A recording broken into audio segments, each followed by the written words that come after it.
Hey everyone, welcome to another episode. And as per usual, when it comes to our business talk show, I've got Vickers. How's it bit? Hello. Nice to have you here, by the way. And in today's show, we're going to talk about coaches and consultants. How can you improve your digital marketing? Where might you be falling short? We've been working with, I would say, quite a few now, and we're starting to specialize in this niche, and quite excited to see where this actual division can go. Vix, with that said, what are some of the biggest mistakes that consultants and coaches make when it comes to the digital marketing, and how can they go about improving that? Yeah, I think number one is they lack trust credibility, and they don't necessarily know how to, without a big following or any pre-existing big following, how do you get enough trust and credibility for people to buy your product or your digital product or your product or service. And then also what we've noticed is with coaches and consultants coming to us is there's a kind of like a confusion around their product or service, and people don't necessarily know what exact problem it solves, and if they are the right people, if the product or if the message matches the right person. And I think it's really figuring out who your audience is and who you're targeting and what kind of like messaging really works to attract the right kind of people. Because even if you run ads, and even if you do marketing quite aggressively for certain coaches and consultants, there's always an underlying issue of the quality is not good enough, like we're not conversion rates are low. And I think that is purely just a disconnect in message versus who you are targeting and who you are attracting. 100%. And I think touching on or starting with the trust and credibility side of things is we need to understand that people don't buy from companies in this case. Like, they want to buy from people. Like, that statement has never been more true in the coaching and consulting niche. Like, we've all heard people want to buy from people, but when it comes to coaching and consulting, that's even more true than anything else. And the thing is, people need to figure out whether they can trust you. And when they see you for the very first time, they're not so fixated on the actual product in itself. They're not really so much interested in, listen, is your program better than someone else's? It's more got to do with, can I really trust this guy, and do I resonate with this guy or girl on the other side of this video? And they're going to go through a buying journey which is a little bit longer than someone buying a fragrance for the first time, or someone looking at doing online grocery shopping or whatever it may be. That buying journey is extended because of all the fake gurus that are basically entering the market, and all of these people scamming everybody else. Not only that, it's also because the problems are usually more complex, and also the price of those services and products are normally a lot higher. So not only are you dealing with those objections, but also there's a lot of people that could potentially also solve that exact same problem. Plus, you need to also build trust and credibility with that person as well. So there's a lot of things you have stacked against you if you are in that niche. Yeah, what we've seen is there are some people in their niches, like, let's for example say health and fitness. There are some personal trainers who are extremely clued up. Like, they have 1,000 times more knowledge than some people who are doing really well with online courses and personal training, for example, but they have zero organic following. They don't have any online presence. So it's like, I have got all this knowledge and I know all these things, most likely better than anybody in my network, but because they don't have an organic following, and because of the fact that they don't have their own brand as an individual online, people are not going to know whether they can trust them or not, regardless of how much they know. And even if they had to show before and after photos, even if they had to try and convince people with a quick VSL or a video ad that they're better than anybody else, they're most likely not going to buy into it right there and then. They're going to have to scrutinize that person. They're going to look at a few different things. The buying journey looks like, hey, who's this guy? This is interesting. This is a pain point that I have. I need someone to solve it for me. But first, let me go and research this person. Google, boom, who's this guy? Oh, he's got 10, 20 followers or 100 followers or 1,000 followers. Is he really credible or not? So unfortunately, even though we don't want to advocate that you have to grow your organic following, because not everybody can afford to do that, for coaches and consultants, unfortunately, it is something that they need to focus on, whether they want to or not. Outside of that, like you said, coaches and consultants, because they have so much knowledge and because they have all these different ideas of pain points that their consumers or their clients or their customers might be facing, they get so lost in their own head that they start to confuse their own marketing message. Yeah. And that's what you said, like people start to get confused. Like, what problems are you actually solving? Yeah. They know too much. And that makes them overthink their marketing message. Yes. And that then confuses the message for someone who's seeing it for the first time. Yeah. No, that's 100% true, and we've seen that with many clients that we've worked with as well. And the best performing clients are the ones with an existing following and people who actually do put out content religiously every single week on a schedule. Yeah, so that's the first thing that people need to fix. Yeah. The first gap is having an organic following and being present online, having, a situation like this where you can shoot content and distribute that, 2 or 3 or 4 pieces a week, ideally. Yeah. That's the first thing that you're going to have to do if you really want to be successful in online coaching. So that's number one. Number two, we spoke about trust and credibility and people just confusing their own messages. How does one really go about solving that as a pain point for coaches or consultants? Yeah, look, it gets back to, in every single other marketing book you'll read, especially Russell Brunson, they talk about you need to get in ahead of your consumers or the people who's ultimately going to buy your product. You need to know what situation or what different situations the people that's going to buy a product is currently dealing with, and then you need to address that in your marketing and in your sales to make sure that you can the consumer need to understand that you know what they are going through, and only then can you influence them to buy something from you, to believe you, to listen to what you have to offer, or to listen and take up the advice you have. So it's almost like they need to be understood before you can really do anything. And that is from a marketing perspective really important, is to resonate with people on the other side. And there's a specific framework that we kind of follow for coaches and consultants when it comes to paid advertising. So there's the organic side where they have to build up their organic following and create the content and distribute that content accordingly, organically, without having to allocate necessarily budget behind it. But then there's also a paid strategy. Maybe we can touch on what's been working for us and why we think it's working really well. Yeah, so if we break it down, and I'm going to try my best to break this down in the short amount of time possible, but we start from an advertising side and from a Meta Facebook ads perspective. And number one is really understanding what different situations your prospects are in and what kind of situations you want to address. So you need to get into their heads and really understand and address those things.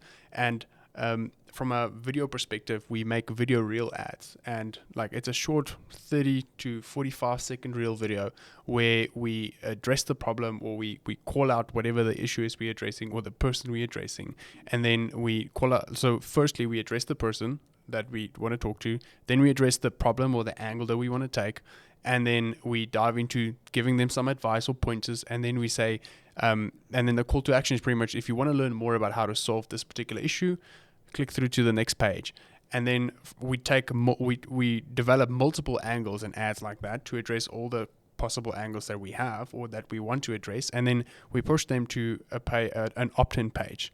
And the opt-in page is pretty much like a landing page where people can put in their name, email, and number pretty much to sign up for a masterclass.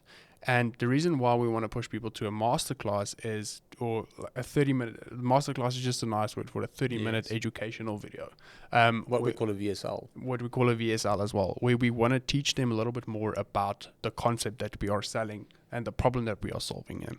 And there's a specific formula to how to put together a VSL as well, which we can also dive into now. But just to recap, after we've produced our different real ads, let's say there's 3 different angles that we want to tackle.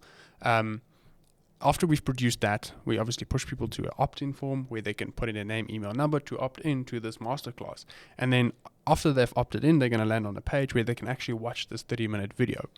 And in this 30-minute video, we want to the whole goal of that is to, number one, educate them, and to show them that we are credible and that we've gotten the results that we promise for other people as well, in the form of case studies, reviews, and all of that. So we want to introduce ourselves there. We want to show people case studies and reviews. We want to make sure that there's context throughout the whole process, from the ads to the opt-in page to the VSL page, that people exactly know what this video and masterclass is about and what they are going to learn at the end of it and what problem this is going to help them solve. And then after we've introduced ourselves, we've showed some case studies and reviews, made them aware about what this masterclass is about. We want to go into 2 or 3 things that we really want to teach them, that we want to uncover that they are currently struggling with. It's important because everything is going to fall flat if we don't educate them actually on the masterclass. Well, this is where the value comes in, and the value in itself starts to build a sense of trust and credibility with the person on the other side as well. Yes, educating people is a big what do you call it, force of influence or measure of influence. So if we can educate people, they'll immediately believe that we have the rest of the answers to their to their problem. And then after we've actually shared, which you should have, by the way, which you should have if you coach or consultant. And after that, normally we give people the chance to book a intro call with us or a meeting with us, so we can actually sell them on our solution.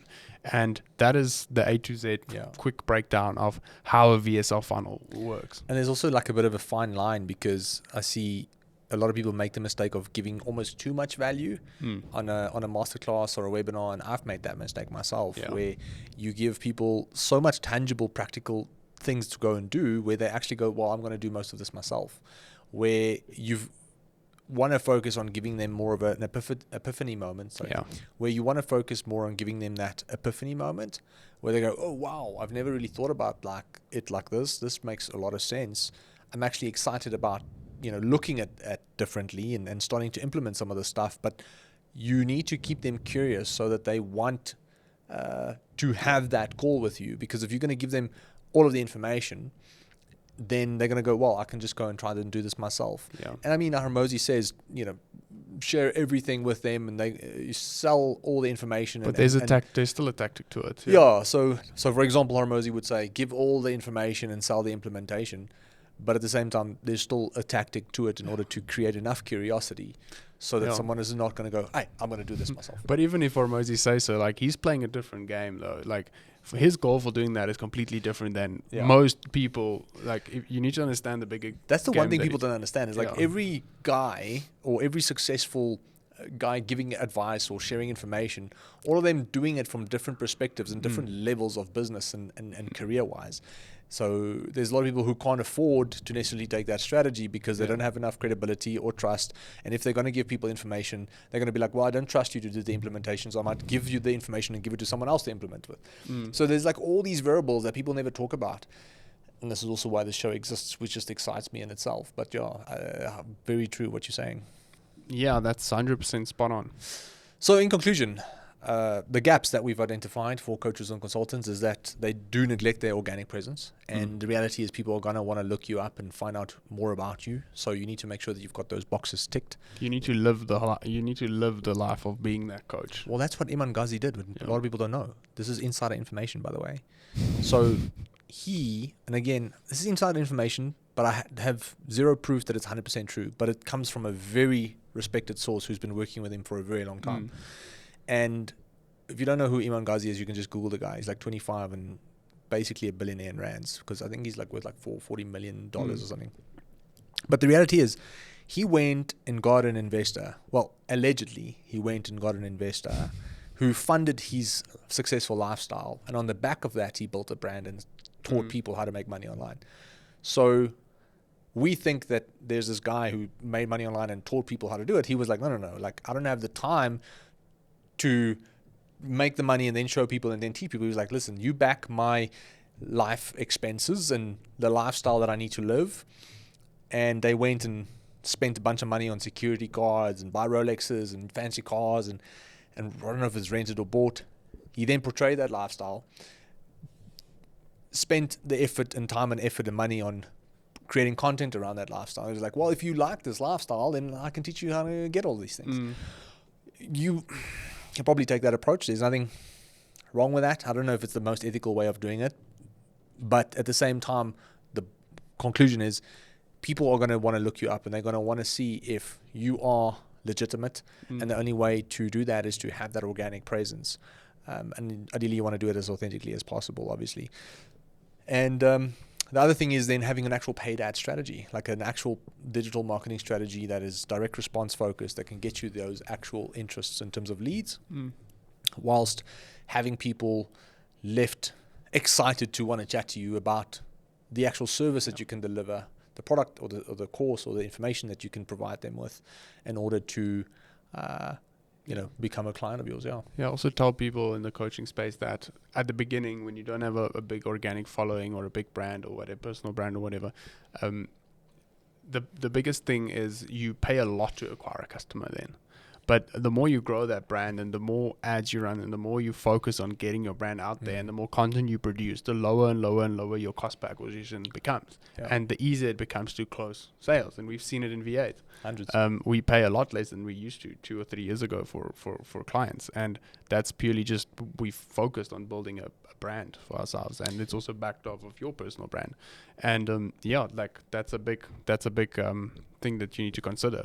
It's an investment. We practice what we preach. I'm happy to say that. Like, at least at the end of the day, like, we're sitting here teaching all these things and telling people to do, and clients and prospects to do all these things. They can see that we're a testament of all the stuff that we've been preaching for the last 5 years, 6 years. I think that's it for today.